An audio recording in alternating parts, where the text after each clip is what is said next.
Today we're going to dig into a concept that, believe it or not, shapes pretty much everything in the global economy, and even your own personal finances. It's called the dollar's exorbitant privilege.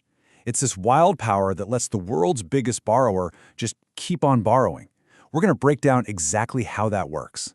So, let's start with the central puzzle here. It really doesn't make a lot of sense on the surface, does it? The United States is the biggest debtor nation in the world, by far. And yet every single year, countries, big companies, and investors from all over the planet are lining up to lend it even more money. What is going on here? And to really get a sense of the scale we're talking about, just look at this number. As of late 2024, foreign investors held a mind-boggling $8.5 trillion of U.S. debt. That's trillions with a T, willingly handed over to the biggest borrower on Earth. Okay, so the key to cracking this whole thing isn't just about spreadsheets and economics. It's about power, it's about history, and maybe most of all, it's about trust.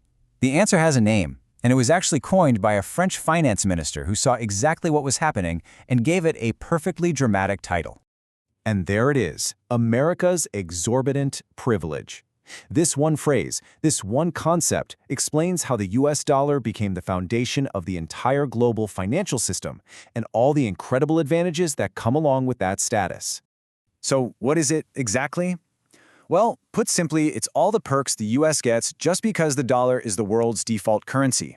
You know, it's what you use for international trade, for big investments, what central banks hold on to for a rainy day. Everybody needs dollars, and here's the thing. The U.S. is the only country that can print them. This quote from economist Barry Eichengreen just nails it. Think about it. The U.S. can print a $100 bill for a few cents. But for any other country to get that same $100 bill, they have to trade $100 worth of real stuff for it, like cars or oil or electronics. And that basic fact leads to some huge real-world advantages. Since everyone wants dollars and U.S. assets, like government bonds, there's this massive, constant demand. That demand keeps borrowing costs super low for the U.S. government. It lets the country buy way more from the world than it sells, and it even gives the U.S. government incredible geopolitical power through things like sanctions.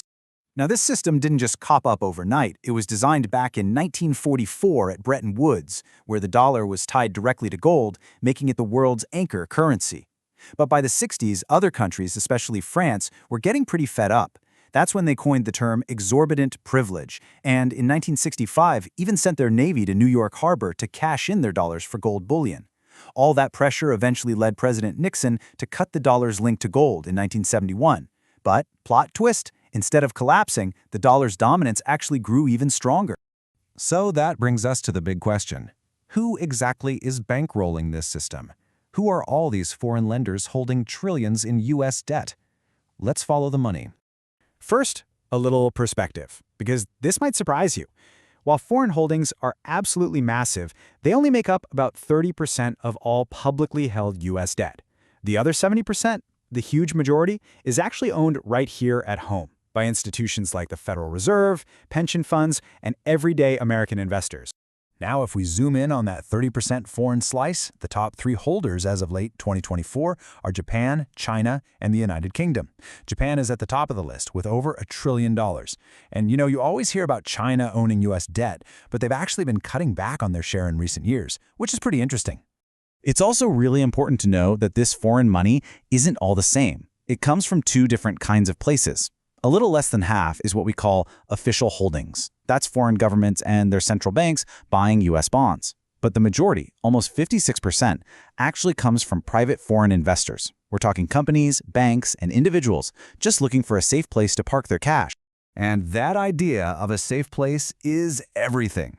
US Treasury bonds are seen as the safest financial asset in the entire world.